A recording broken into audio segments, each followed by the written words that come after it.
Jaya Radha Madhava Kunja Bihari.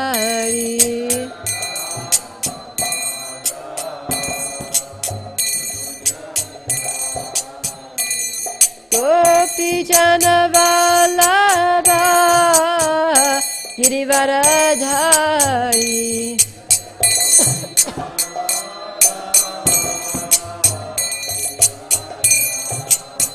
Jaya Gopi Jana Vallabha Girivaradhari.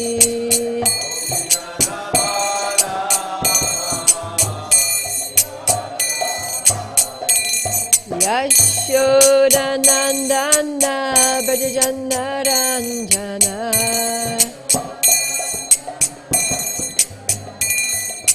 Yashoda Nandana Brajana Ranjana.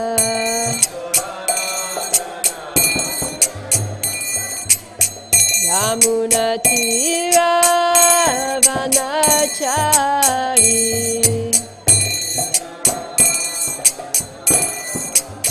Yamuna Tira Vanachari.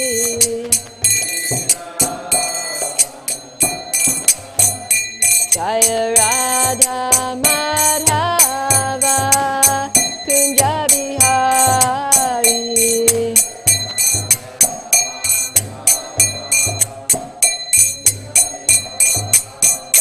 Jaya Radha Madhava Kunja Bihari.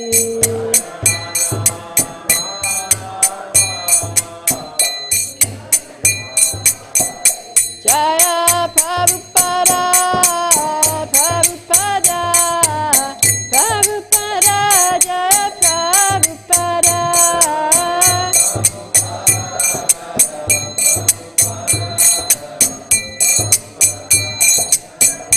Jaya Jaya Prabhupada, Prabhupada, Prabhupada, Jaya Prabhupada.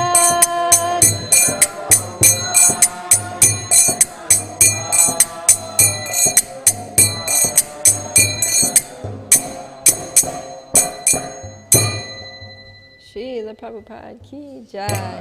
Gaur Premanandi. Om Namo Bhagavate Vasudevaya. Om Namo Bhagavate Vasudevaya. Om Namo Bhagavate Vasudevaya.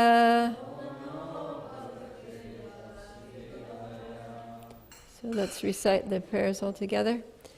Narayana namaskritya naram chaiva narottamam devim saraswatim vyasam tato jayamudirayat nashta prayeshu abhadreshu nityam bhagavata sevaya bhagavati uttamashloke bhaktir bhavati naishtaki om jnanatimirandasya Gyananjana Shalakaya Chakshurum Militanyena Tasmai Shri Gurave Namaha.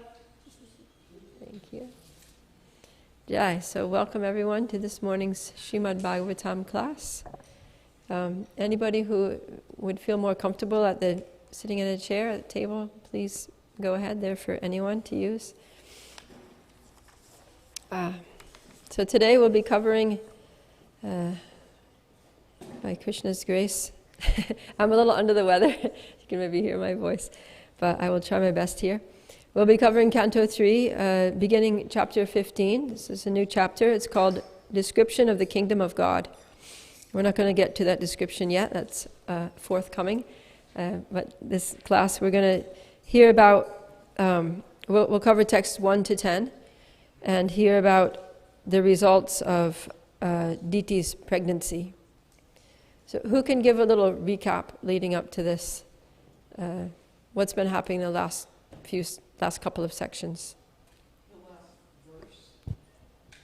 Like yesterday's class and the day before. Oh, the day before. or whatever.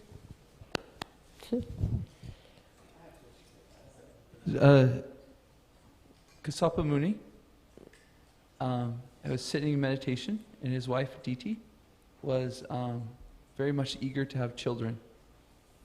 But especially because her sister wives, is that what were having children? Co-wives, yeah. Sister wives. We're having a lot of children. But it wasn't the right time. It was in the evening. And so Kassapa Muni was saying, okay, let's do it later. But she was very eager, very, very eager.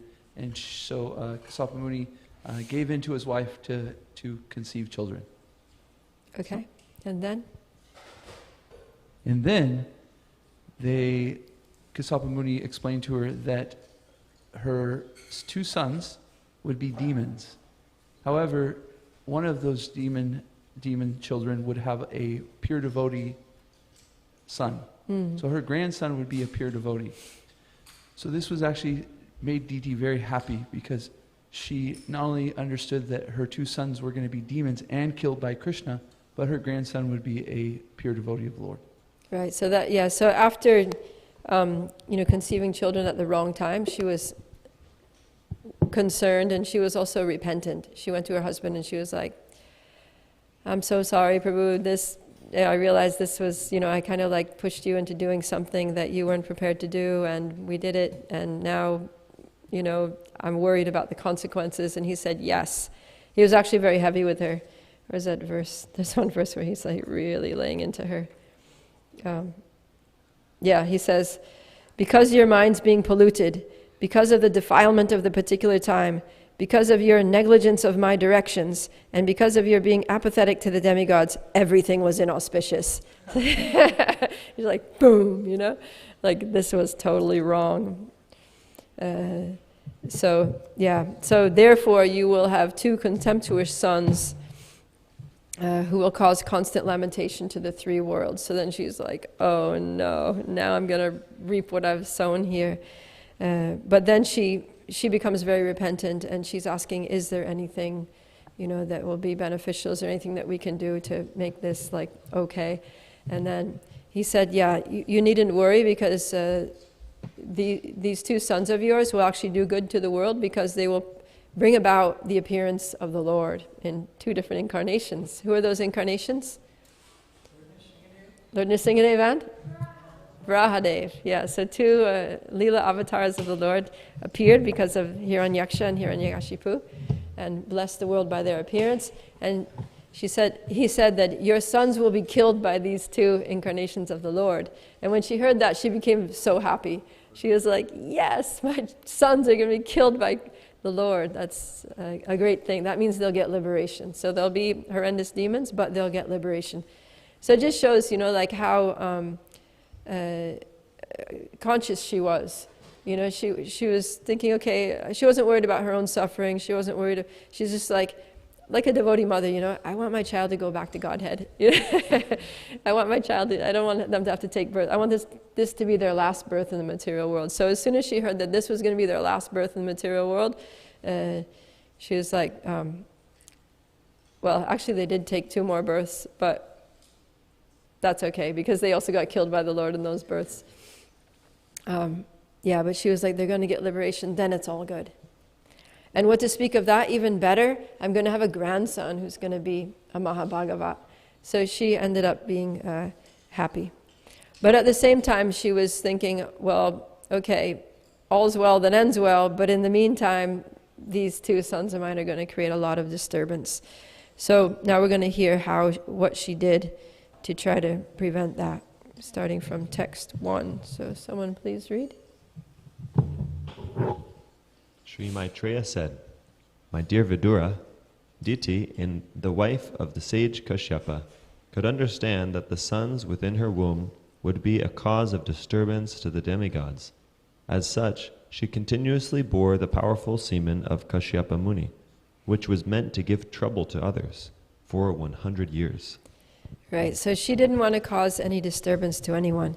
And so the Sanskrit says here, Teja Paratejahanam. So Teja means potency. And so it says Tat Teja is referring to her husband's potency, Kashyapa Muni's potency, or the potency of his semen, to produce these children.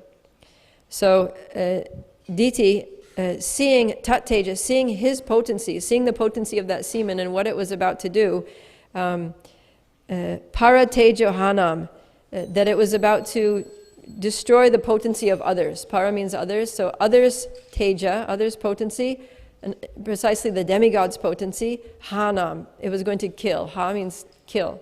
So seeing that her husband's potency was going to end up destroying the potency of the demigods, in other words, crushing the demigods, Diti then used her own potency to delay the birth, to delay this tragedy from happening. So Prabhupada says in the purport that no sane person can tolerate non-devotees giving trouble to devotees. So Diti was very pious, she was understanding the situation, and so she used her own mystic powers, because she was also her husband was a mystic yogi and she was also a mystic yogini.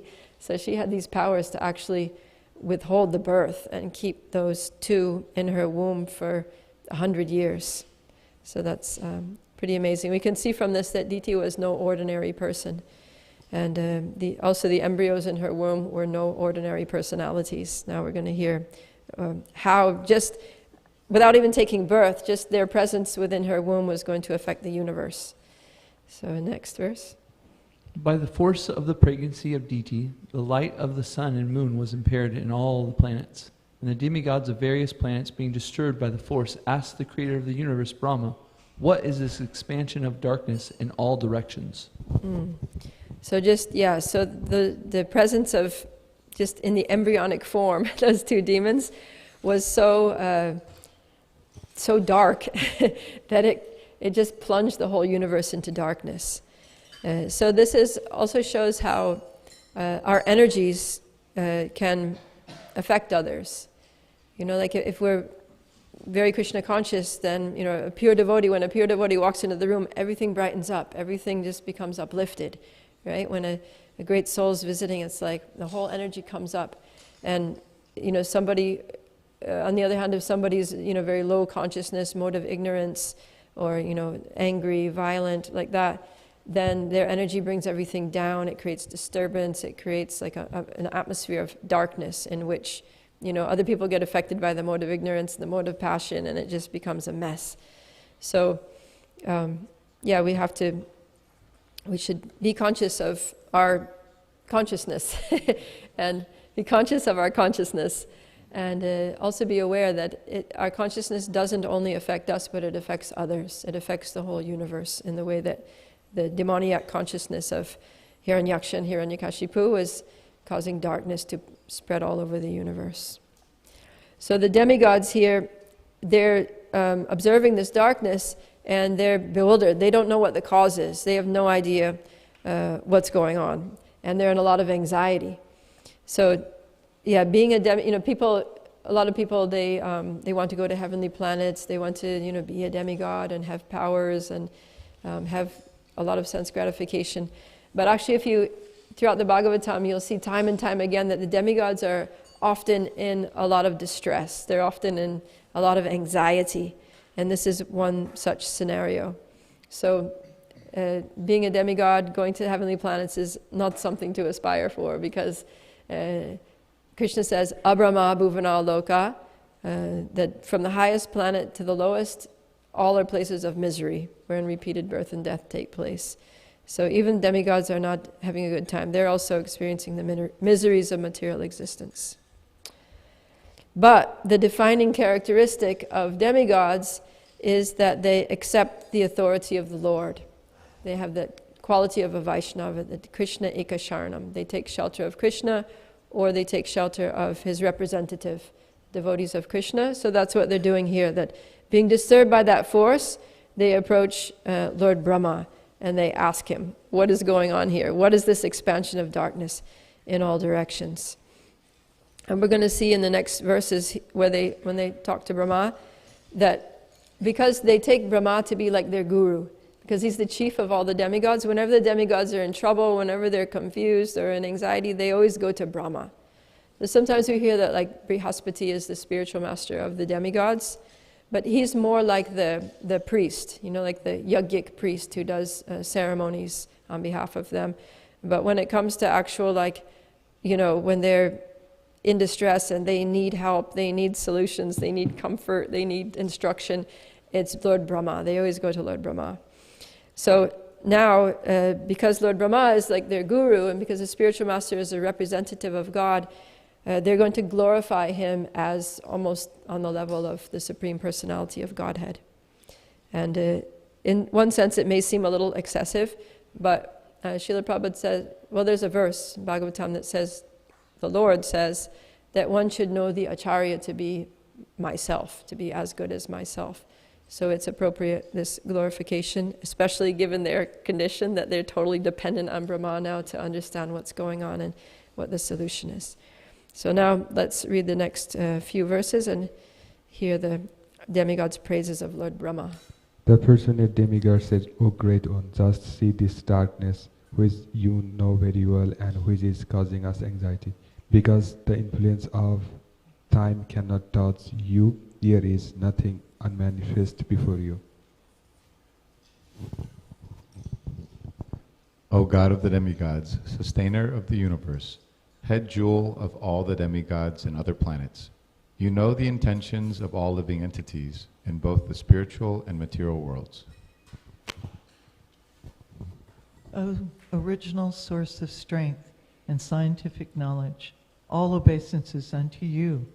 You have accepted the differentiated mode of passion from the Supreme Personality of Godhead. With the help of external energy, you are born of the unmanifested source. All obeisances unto you. O Lord, all these planets exist within yourself, and all the living entities are generated from you. Therefore, you are the cause of this universe, and anyone who meditates upon you without deviation attains devotional service.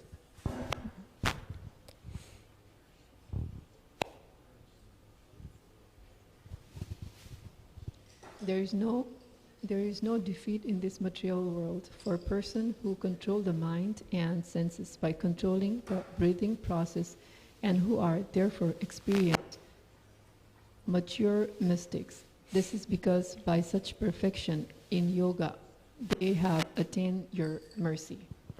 Let's pause here for a sec. So this is an interesting verse because it's talking about how one can never be defeated in the material world. So this is something that would be helpful to know, right? Because sometimes we feel like, we're struggling in this world, and sometimes we feel like we're being defeated by the material energy. So this is giving us a little clue as to, he's saying there is no defeat in the material world for persons who control the mind and senses by controlling the breathing process, and who are experienced, mature mystics.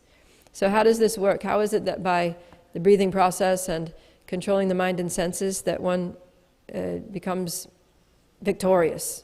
One can never be defeated. Just to do that? Just grab the mic. Thank you. I was thinking, in the Bhagavad Gita, Krishna says that one who is regulated in all his activities can conquer over the ocean of material existence, basically. Mm-hmm. And so similarly, like if you can, well, first of all, Krishna says it, but then if you're able to control your mind, that's kind of the real source of all your miseries. Mm. And yeah, we were seeing that like lust in our Gita class yesterday. It's, if you can control the senses, you can control the mind, you can control the intelligence, then you're no longer basically afflicted by material nature, because that's where lust is. Okay, good. Yeah, Nanda Braja. Oh, I thought you would say. Any other thoughts on this? Tulsi Zaki, would you like to say something? Are you just next in line to read? Okay. Yeah, so the demigods say here in the second part, they say this is because by such perfection in yoga they have obtained your mercy. So there's a connection here that by controlling the mind and senses, then we can, we can avoid a lot of material miseries because we're not dragged into situations which are going to give us bad karma and create miseries for us. But also when that's kind of like we're not doing the negative thing, but also when we control our mind and senses, that enables us to do the positive thing. So what is the proper use of the mind and senses is to serve the Lord or serve the devotees. And then by serving the devotees, we can please the devotees and get their mercy. He says that by such perfection, they have obtained your mercy. So they're talking to Lord Brahma, that when we serve the devotees, we obtain the mercy of the devotees, and by the mercy of the devotees, we get the mercy of Krishna. And the mercy of Krishna means protection, it means empowerment, and because of Krishna's empowerment and protection, then we'll never be defeated. Because when Krishna uses us as his instruments, then we're not going to be defeated. Like Arjuna on the battlefield of Kurukshetra, he was undefeatable because he was acting as Krishna's instrument, and Krishna can never be defeated. Krishna's will can never be counteracted, and Krishna will always protect the devotee. So, yeah. Okay, let's go on to text 8. All the living entities within the universe are conducted by the Vedic directions, as a bull is directed by the rope attached to its nose. No one can violate the rules laid down in the Vedic literatures. To the chief person who has contributed to the Vedas, we offer our respect. So this is interesting, saying that everyone, life basically is going on according to the Vedas. Just like a bull is directed by the rope attached to its nose. So how is that? How are the Vedas controlling everybody? The Vedic injunctions. Nandabraja? The Vedas deal mostly with the three modes of material nature. Mm-hmm. And so these three modes of material nature, if somebody's not taking shelter of Krishna, they give shelter to the person. So the three modes of material take action through karma, through our activities. Through karma, yeah. So the Veda, did you want to say something, Priya? The Vedas are containing eternal truths, and whether or not you know of them or whether or not you follow the teachings, they're true. So in that way, they are applying to everybody and controlling. The truth that they're speaking is controlling everybody. Does that make sense? Okay, they're about they contain the absolute truth. So that absolute truth, the Lord is controlling everyone. So it's kind of, but in what way are the Vedas directly controlling everyone? Yes, Gokulananda Prabhu.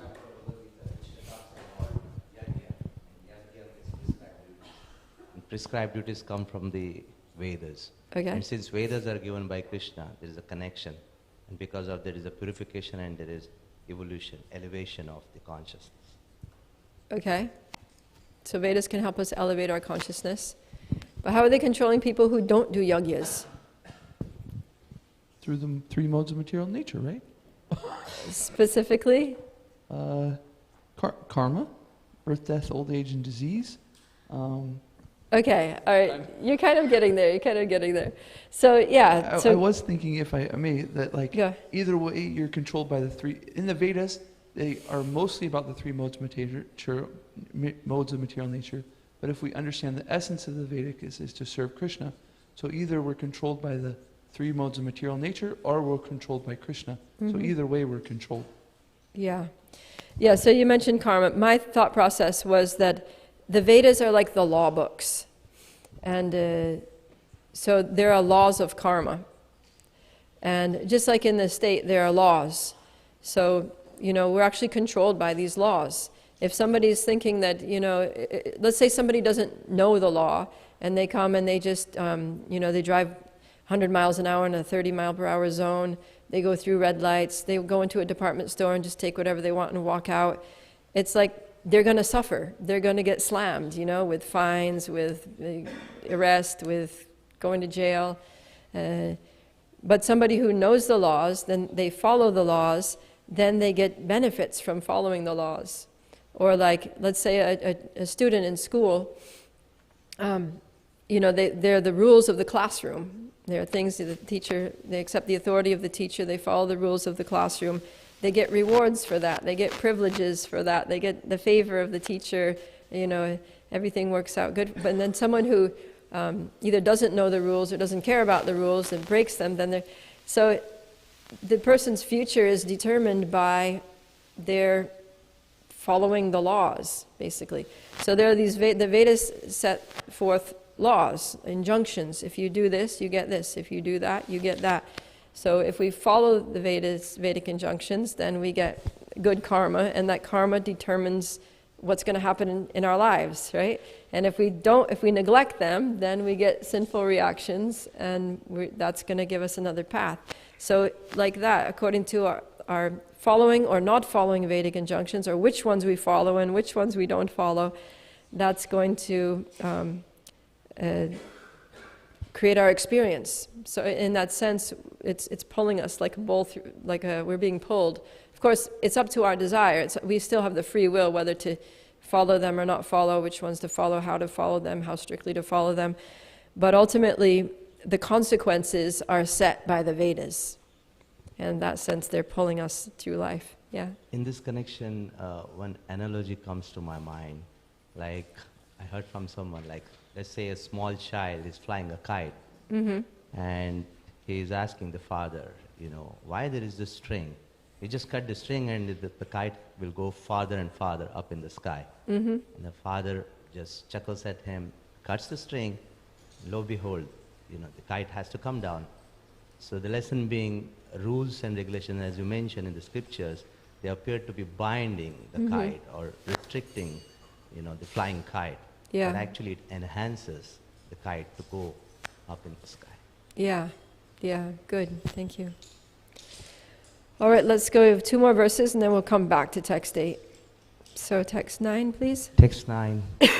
The demigods prayed to Brahma, please look upon us mercifully, for we have fallen into a miserable condition because of the darkness. All our work has been suspended. And so here we see another nice quality of the demigods, that it's not just that they're uncomfortable with the darkness or that they're afraid of the dark or afraid of the cause of the darkness, but they're saying, we can't do our service. Due to this darkness, we can't do our services. All of our work has been suspended. So it's about, wanting to actually perform their functions for the pleasure of the Lord, and there's an obstruction to that. Okay, last one, text 10. As fuel overloads a fire, so the embryo created by the semen of Kasyapa in the womb of Diti has caused complete darkness throughout the universe. So the word here in the Sanskrit, vardate, means increases. So just like he compares as fuel overloads or increases a fire. You put more fuel you put on the fire, the more the fire increases, it blazes up.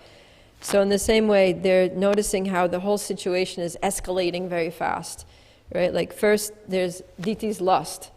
So lust is also compared to fire, dushparena analena cha, that it's never satisfied and burns like fire. So that lust was a small problem, you could say. But then that led to this pregnancy. And now it's a bigger problem, and because the pregnancy is causing darkness in the universe, which is causing another problem, which is that the demigods can't do their services, which is going to cause another problem. Everything's going to become unregulated, and there's going to be, just chaos in the universe. And the Hiranyaksha and Hiranyakashipu haven't even taken birth yet. So, and there's already all these problems. So he's seeing how it's just increasing and increasing, expanding. The darkness is expanding. Okay, let's go back to text 8. We'll do the Sanskrit for that. Yasya vacha praja sarva gavastantyeva yantritaha Haranti balim ayatas.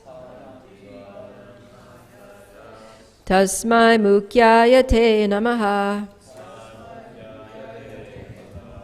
Please chant.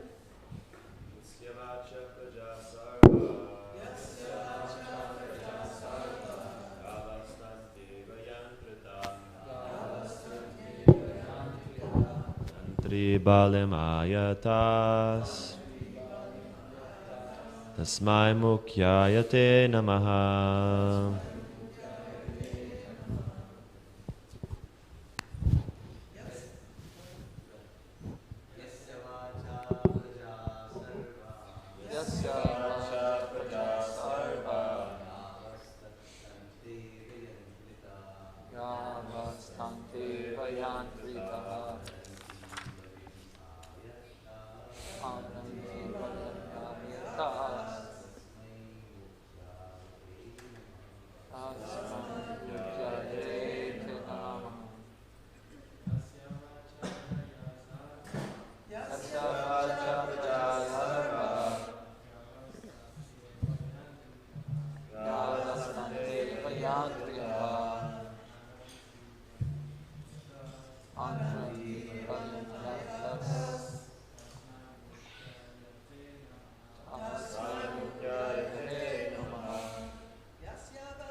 Right, let's do the synonyms all together. Yasya, of whom, Vacha, by the Vedic directions, Praja, living entities, Sarva, all, Gava, bulls, Tantya, by a rope, Eva, as, Yantrita, are directed, Haranti, offer, take away, Balim, presentation, ingredients for worship, Ayata, under control, Tasmai, unto him, Mukyaya, unto the chief person, Te, unto you, Namaha, respectful obeisances. So let me read this translation again. All the living entities within the universe are conducted by the Vedic directions, as a bull is directed by the rope attached to its nose. No one can violate the rules laid down in the Vedic literatures. To the chief person who has contributed the Vedas, we offer our respect. Yes, he's drawing out this point that Brahma is such an important personality that the Vedas are controlling everyone, and he's the one who's given the Vedas. So he's another praise of him. Someone please read the purport. Purport. The Vedic literatures are the laws of the Supreme Personality of Godhead. One cannot violate the injunctions given in the Vedic literatures any more than one can violate the state laws. Any living creature who wants real benefit in life must act according to the direction of the Vedic literature. The conditioned souls who have come to this material world for material sense gratification are regulated by the injunctions of the Vedic literature. Sense gratification is just like salt. One cannot take too much or too little, but one must take some salt in order to make one's foodstuff palatable. Those conditioned souls who have come to this material world should utilize their senses according to the direction of the Vedic literature. Otherwise, they will be put into a more miserable condition of life. No human being or demigod can enact laws like those of the Vedic literature, because the Vedic regulations are prescribed by the Supreme Lord. Srila Prabhupada ki jai. So, yeah, I want to focus on this point here that sense gratification is just like salt. It's very, it's easy to remember, and it's very clear, because salt is one of those things that you need some salt in your food, otherwise it's practically like you can't eat it. You know, have you ever had khichdi that the cook forgot to put the salt in? It's like, there's no salt. And so you can't just sit down peacefully and eat your khichdi. You know, you have to look around and see if everybody else is experiencing the same thing as you, and look for, is there a salt shaker anywhere, or get up and find some salt. You literally like can't eat it without salt, right? Or if there's absolutely no salt, like you might pick at it a little bit, but you probably, it's just going to be really hard to eat it. But then if there's too much salt, then it's the same thing. It's like, oh my God, this is impossible. You're trying to like add yogurt or mix it with something else that has a little less salt. And at the end of the day, like if it's really too excessive salt, then it's impossible to eat. So sense gratification is like that. That we need a little bit, but not too much. So somebody might think, that sense gratification is totally bad. We should just have no sense gratification. But what's the problem with that? Not sustainable. What happens if we don't have any sense gratification? You get grumpy. You get irritable. You get hard-hearted. You start like lashing out at other people. Yeah. So we need a little bit of sense gratification to just kind of like live, because after all, we have a body, and the body needs food. It needs some comforts, Otherwise, we just go nuts. Andabraja? I was thinking, not only do you sometimes get grumpy, but sometimes you go the opposite way. You hold back, and then all of a sudden you just, like you just can't help but like just consume sense gratification, because it's like you blow up. Yeah, I actually saw that when I was living in Mayapur, the boys' gurukul there. The boys would be, living with no electricity, just sleeping on a hard floor with a straw mat, and, eating only, very Vedic food, and, not exposed to anything, just chanting a lot of mantras all day and doing hard work.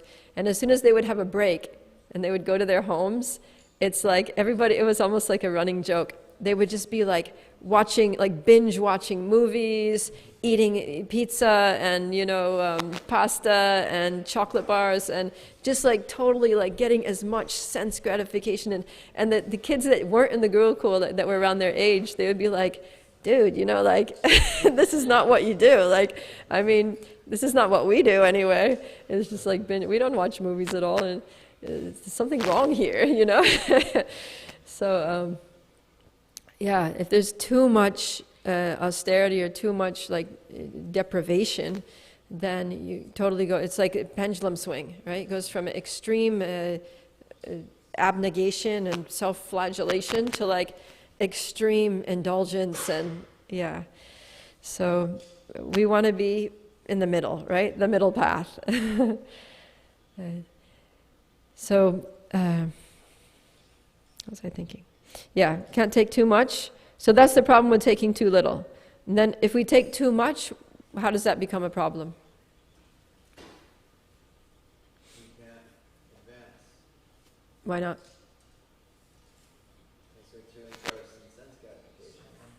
And then? We fall down. We fall down. How does sense gratification make us fall down? Yes. There's the verse in Gita that if you're too absorbed in sense gratification and material opulence, then samadho na vidiyate, you can't fix your mind. And so how can you be peaceful if you can't have a controlled mind? Right, the determination, the resolute determination for devotional service to the Supreme Lord does not take place. So, we can't be fixed. Intelligence is many-branched, right? It's all over the place. Oh, I want this, I need this, I would like that, I prefer that. We're just chasing sense gratification in all different ways, shapes, and forms. And Krishna says that, what to speak of all the senses being on the loose, if even one of the roaming senses on which the mind focuses goes to sense gratification, it is dragged away. That drags away a person's intelligence. So, and he says that contemplating the objects of the senses, lust develops, attachment, frustration, anger, bewilderment of memory, and intelligence is lost, and one falls down into the material pool. So too much sense gratification leads to us falling down, it leads to bondage, it leads to lack of determination in Krishna consciousness. So we can't overdo it, and we can't underdo it. We have to just get it right. And that's what Krishna says in the Bhagavad Gita. He said, there's no possibility of becoming a yogi, O Arjuna, if one eats too much, eats too little, sleeps too much, or doesn't sleep enough. So then what's the solution? That's in the next verse. That yuktahara viharasya, yukta chetasya karmasu, yukta swapna vabodasya, yoga bhavati dukkha. So yukta. Yukta means, Prabhupada translates it in that context, he translates yukta as regulated. In other contexts, Srila Prabhupada translates yukta as connection, like yoga, because yoga and yukta come from the same Sanskrit root. So it means to link, or sometimes Srila Prabhupada translates yukta in the same way that he translates yoga as devotional service. So the solution is to regulate our sense gratification, specifically by engaging our senses in devotional service. So he's talking about eating and sleeping and recreation and work. So our eating should be yukta. It should be regulated by connecting it to Krishna. So we need to eat for Krishna by taking Krishna prasadam. We need to sleep for Krishna by connect our sleep to Krishna by sleeping just enough, not too much, not too little, but just getting the right amount so that we're not influenced by the mode of ignorance, but at the same time we're not, going crazy due to sleep deprivation. But we're getting the right amount of sleep to maintain this vehicle, to maintain the machine for the service of Krishna. And then work for Krishna. Krishna says work done as an offering for Vishnu has to be performed, otherwise your work causes bondage to the material world. So do everything as an offering to Krishna. Yat karosi yat ashnasi. And recreation. Yeah, recreation is also one of the necessities of life. That, we need to be able to relax and do things that we enjoy, like hobbies, or going out, going for a nature walk, or swimming, or something like that, playing chess, some Vaishnava sports. So, and those are also good, because when we do those things with devotees, then we can do them in a Krishna conscious way. And they also help us to establish nice bonds, with devotees, like loving relationships with devotees through doing things that we enjoy together, and not just working together or serving together, but going out and kind of having fun together is very healthy. So, eating, sleeping, working, and having recreation in connection with Krishna in a balanced way is having the right amount of salt. And then everything becomes palatable. Then Krishna conscious life becomes very palatable, or Srila Prabhupada used the word relishable. Becomes tasty. We get the higher taste. And then we can't give it up. If the food has too much salt, you want to give it up. If it doesn't have enough salt, you want to give it up. When it has the right amount of salt, you want seconds and thirds. You want more because it's good. Right? So when our sense gratification in Krishna consciousness is balanced, is regulated, and is connected to Krishna, those three things, then we'll get the higher taste. We won't want to give it up. We'll want to keep going. We'll want more. We want more devotional service. We want more Krishna conscious life, more intensity in our Krishna consciousness, more association with devotees who are similarly balanced like that. And we'll also know how to help others to regulate their lives and balance their sense gratification and engage everything in Krishna's service in the spirit of yukta vairagya. Actually, it's interesting. This verse is all about yukta, right? Yukta hara viharasya, yukta chestasya karmasu, yukta swapna. So everything yukta, that's yukta vairagya. It means that we're not giving things up, we're not rejecting, but we're using everything. We're not rejecting, we're connecting. Connecting everything in Krishna's service, for Krishna's pleasure. And when Krishna is pleased, then we'll be pleased. And then then you won't even feel the need for sense gratification. Because we'll just be so happy in Krishna consciousness that, this desire for material enjoyment won't be there. It'll just fade away. It'll diminish. Okay, so any questions on this topic? Yes, Priya. There are sometimes strong statements Srila Prabhupada will make.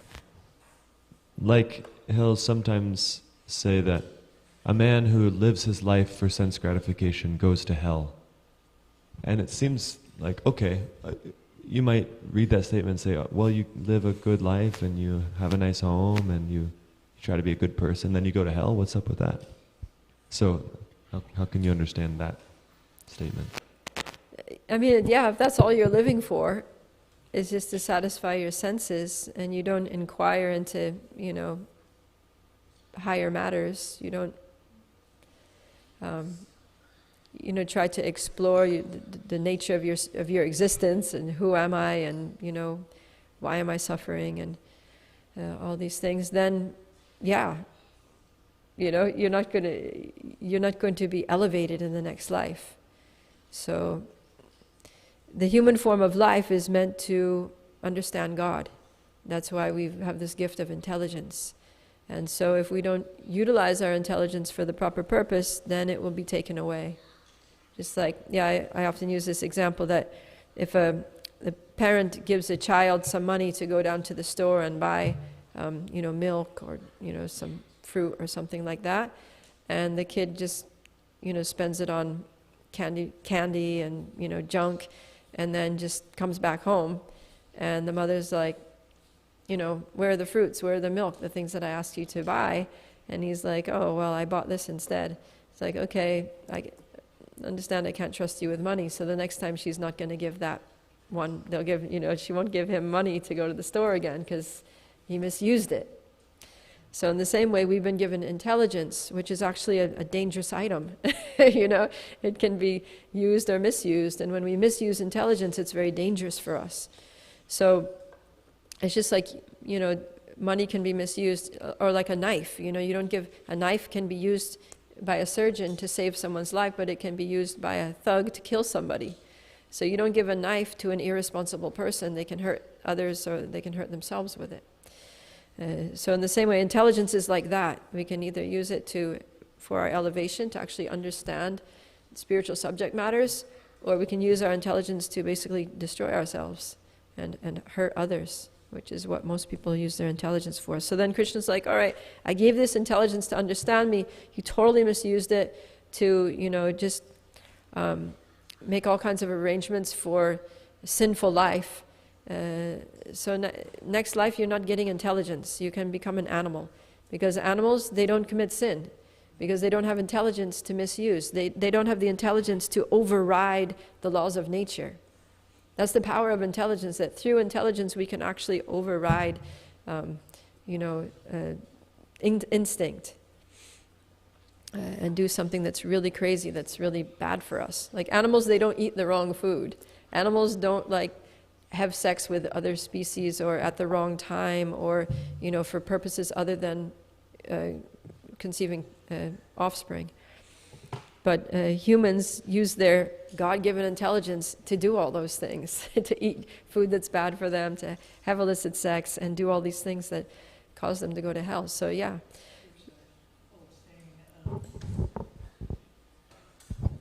You practice yukta vairagya, or you get Viagra.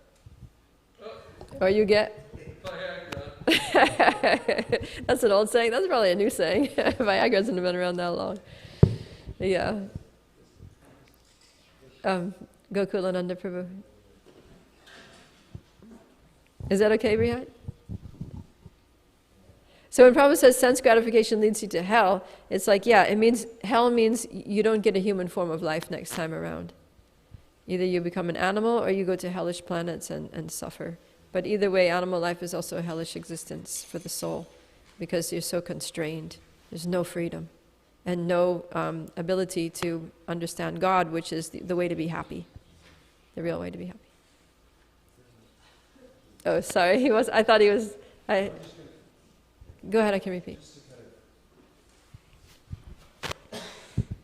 I realized that my conditioned understanding of the word hell is an eternal place of suffering. Uh-huh. And so Prabhupada's not using it like that. No. So that's part of my issue. Okay. Yeah. Yeah, hell means basically hellish life. There's not a hell. There are several different, there's like 28 different hellish planets, so there are options even if you are going to actual hell. But then hellish life just means, basically any life in which there's no opportunity to connect with Krishna is hell. There's a verse that says that even liberation, impersonal liberation is hell, because there's no scope for serving the Lord. So hell means that situation where you can't serve Krishna. So it can be hellish planets where there's no opportunity, can be emerging in the Brahmajyoti, it can be animal life, that's hell. So we have to redefine hell. That's the definition of hell. Time for one question, one more question. I ask the question. I just remembered what Prabhupada says, famous statement, right? If one sleeps too much, becomes lazy, and if one doesn't sleep at all, he goes crazy. Yeah. So the question is about, you mentioned, how human beings... Put the mic a little more close. Oh. Yeah, there we go. So the human beings, they are called karma yoni, and animals are bhoga yoni. Whenever we advocate or substantiate the karma theory, we say, whenever we're talking to someone who is following a different faith, and we say, then why is, somebody's born in a rich family, somebody's born poor, somebody's born handicapped. So just to advocate or substantiate the karma philosophy. But I was just thinking, even among animals, sometimes we see animals are born sometimes blind and physically handicapped. How do we look at it? Yeah, because every soul is an individual. And so even in the animal species, there's degrees of suffering, right? It's not that all human beings have the same experience, right? Some human beings have a relatively easy, opulent life, comfortable life. Other human beings suffer like anything, right? They barely have food to eat, or they're, in abusive situations or something.